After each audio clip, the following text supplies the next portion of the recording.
Welcome back to Sheikh Hand, and I am Said Sheikh. A condition is a stipulation essential to the main purpose of the contract, the breach of which may give rise to a right to treat the contract as repudiated. Employed in Oxford Dictionary means suggested but not directly expressed. If something is implied, it is understood to be true and to exist, although it was not directly stated in a legal statement. Parties may expressly provide any conditions or warranties in their contract.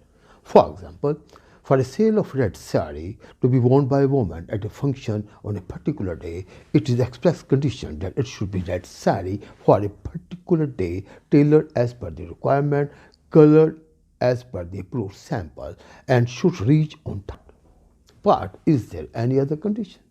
There can be other conditions also that are not exclusively set by parties but are impliedly understood. In this illustration, the implied conditions can be of a perfect saree, not to be torn, and matching with selected piece, etc. Where the buyer makes known to the seller any particular purpose for which the goods are being bought, there is an implied condition that the goods supplied under the contract are reasonably fit for that purpose. Apart from what may be provided by the parties in the contract, certain conditions and warranties are employed in every contract of sale of goods. Thus, the stipulations that are employed in the contract of sale of goods, corresponding to their nature of being a condition of warranty, as according to the nature of the contract, is called as implied conditions and warranties.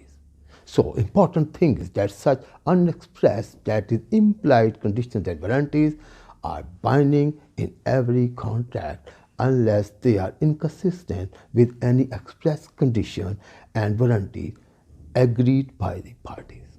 If you want to discuss the terms of your contract or any issue, you may contact us via email or WhatsApp. Thank you.